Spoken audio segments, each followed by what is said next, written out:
വർഷങ്ങളായി കോടതിയിലും പുറത്തും ഒരുപോലെ ചർച്ചയാവുന്ന നാഷണൽ ഹെറാൾഡ് കേസിൽ എൻഫോഴ്സ്മെന്റ് ഡയറക്ടറേറ്റ് പുതിയ എഫ്ഐആർ രജിസ്റ്റർ ചെയ്തതോടെ രാജ്യത്തെ നിയമ രാഷ്ട്രീയ പോരാട്ടം പുതിയ ഘട്ടത്തിലേക്ക് കടന്നിരിക്കുകയാണ്.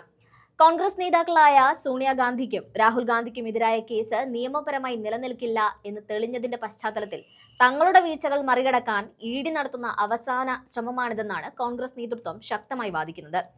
എന്തുകൊണ്ടാണ് ഈ കേസിന്റെ നിയമപരമായ അടിത്തറ ചോദ്യം ചെയ്യപ്പെടുന്നതെന്ന് നോക്കാം. മുതിർന്ന കോൺഗ്രസ് നേതാവും അഭിഭാഷകനുമായ അഭിഷേക് മനു സിംഗ്വി നടത്തിയ പ്രതികരണം കേസിന്റെ നിയമപരമായ പോരായ്മയിലേക്കാണ് കൃത്യമായി വിരൽ ചൂണ്ടുന്നത്.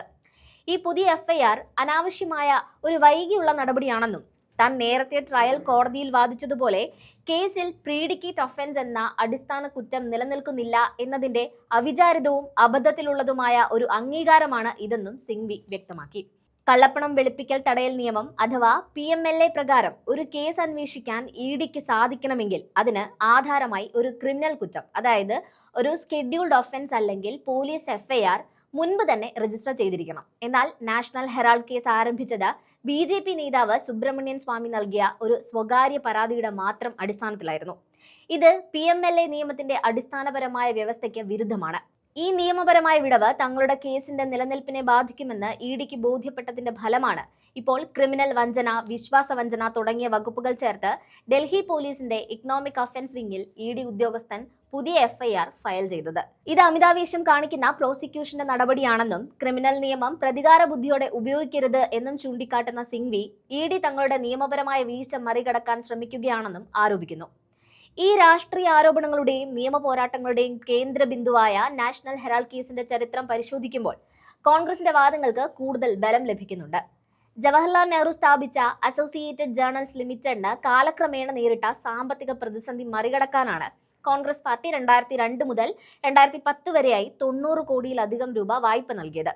കടത്തിൽ മുങ്ങിയ AJLനെ രക്ഷിക്കുന്നതിന്റെ ഭാഗമായി കടം ഓഹരികളാക്കി മാറ്റുന്നതിനായി യങ് ഇന്ത്യൻ എന്ന ലാഭേച്ഛയില്ലാതെ പ്രവർത്തിക്കുന്ന സ്ഥാപനം രൂപീകരിച്ചു.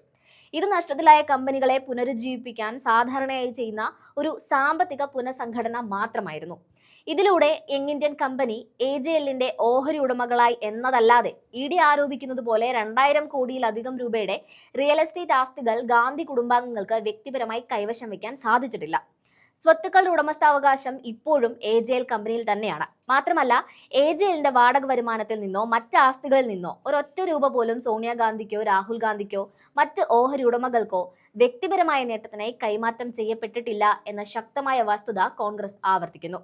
യങ് ഇന്ത്യൻ സ്ഥാപിച്ചത് AJLനെ പുനരുജ്ജീവിപ്പിക്കാനും ജീവനക്കാരുടെ ശമ്പളവും മറ്റ് കടങ്ങളും തീർക്കാനുമായിരുന്നു.